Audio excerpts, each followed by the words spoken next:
Trauma is often perceived as an event that happens to an individual, an experience so overwhelming it leaves scars on the psyche. But what if the trauma doesn't happen to you directly? What if you experience the emotional aftermath of another person's pain? This is the reality of secondary trauma. Secondary trauma, sometimes referred to as vicarious trauma or compassion fatigue, affects those who are repeatedly exposed to the suffering of others.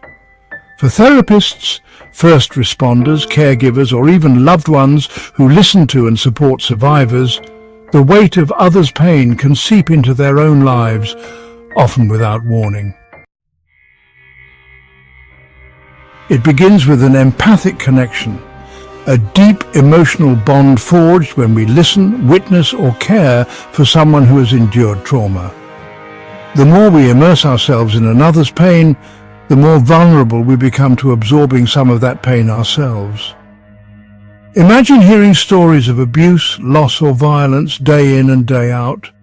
Over time, these experiences can take root in your mind, causing feelings of helplessness, distress, and confusion.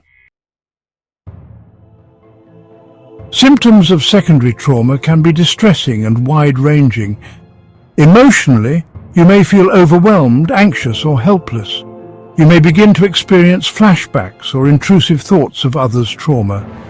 There's often a sense of emotional numbness, a distancing from loved ones or colleagues, and an inability to process or cope with the emotional weight you're carrying.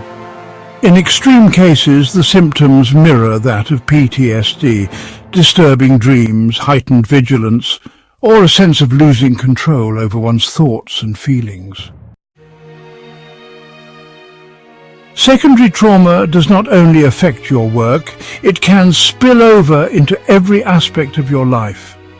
You might find yourself withdrawing from friends and family, unable to engage in joyful activities, or becoming easily irritable.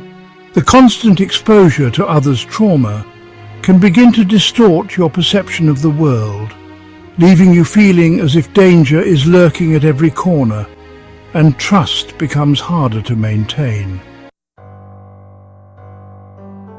While anyone can experience secondary trauma, certain professions are at higher risk. Therapists, doctors, emergency responders, social workers, journalists covering violence or natural disasters, all are particularly susceptible to this phenomenon. And it doesn't stop there. Even close friends or family members of trauma survivors can experience the emotional toll of secondary trauma simply by bearing witness to the suffering of their loved ones.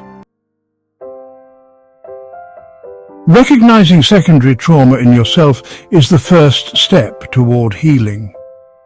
If you notice symptoms such as constant exhaustion, irritability, detachment, or the inability to concentrate, it's essential to take action.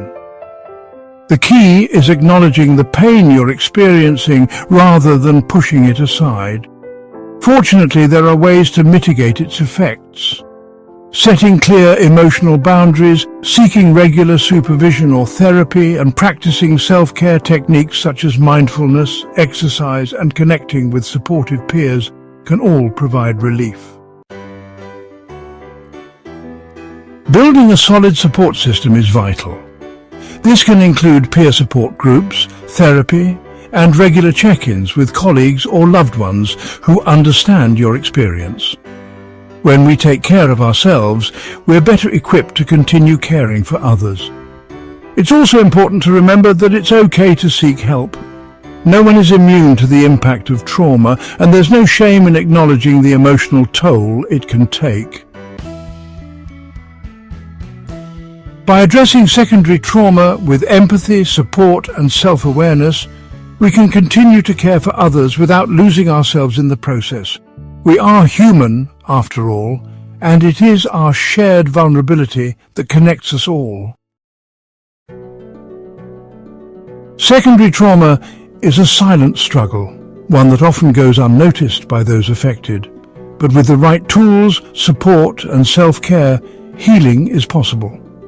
Remember, by caring for ourselves, we enable ourselves to care for others. Take a moment, breathe, and know that you are not alone in this journey.